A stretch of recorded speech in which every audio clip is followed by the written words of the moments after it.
नागरिकता संशोधन कानून यानी सीएए का नोटिफिकेशन जारी कर दिया गया है। भाजपा सरकार एक लंबे अरसे से इसके लिए जद्दोजहद कर रही थी और आखिरकार लोकसभा चुनाव 2024 से कुछ दिन पहले इसका नोटिफिकेशन जारी कर दिया गया है। इसके तहत भारत के पड़ोसी देशों के अल्पसंख्यकों को भारत की नागरिकता दी जाएगी। प्रधानमंत्री नरेंद्र मोदी के दूसरे कार्यकाल के दौरान संसद में इस बिल पर बहस करते हुए गृह मंत्री अमित शाह विपक्ष को जवाब देते हुए नेहरू लियाकत समझौते का जिक्र किया था। उन्होंने कहा था कि पीएम मोदी इस बिल के जरिए 1950 में पंडित नेहरू के जरिए की गई गलती को सुधारने की कोशिश कर रहे हैं। अब आपके मन में सवाल जरूर आया होगा कि 1950 में पंडित नेहरू ने ऐसा क्या किया था और हम आज आपको ये क्यों बता रहे हैं।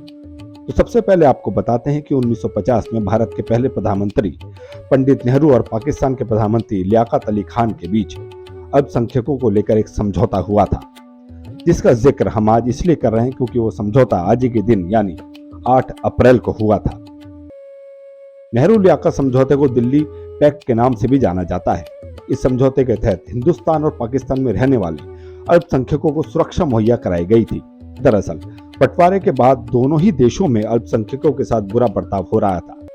लोग एक दूसरे के साथ अमानवीय व्यवहार कर रहे थे, महिलाओं के साथ रेप हो रहे थे, जबरन धर्म परिवर्तन की अनगिनत घटनाएं सामने आ रही थी। ऐसे में दोनों देशों के नेताओं ने समझौता किया था और अल्पसंख्यकों को सुरक्षा देने की बात हुई थी। समझौते की कुछ मुख्य बातें थी।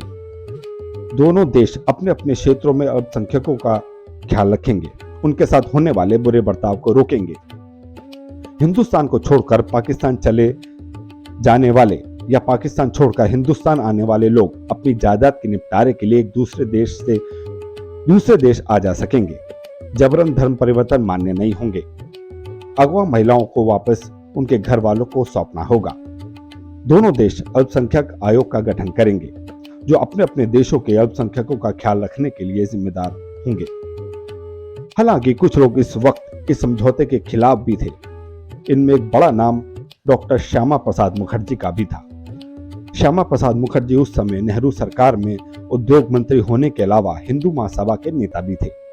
श्यामा प्रसाद मुखर्जी ने इस समझौते का विरोध किया और अपने पद से इस्तीफा भी दे दिया था। उन्होंने इस समझौते को मुस्लिम तुष्टीकरण करने वाला करार दिया था। दरअसल जब नागरिकता संशोधन बिल संसद में पेश किया गया था तो उस वक्त इस बिल का बचाव करते हुए गृह मंत्री अमित शाह ने कहा था कि नरेंद्र मोदी की सरकार पंडित नेहरू के जरिए की गई ऐतिहासिक गलती को सुधारने का काम कर रही है। गृह मंत्री ने कहा था कि नेहरू लियाकत समझौता सिर्फ काल्पनिक था, वो फेल हो गया था, समय की वास्तविकता पर खरा नहीं उतरा।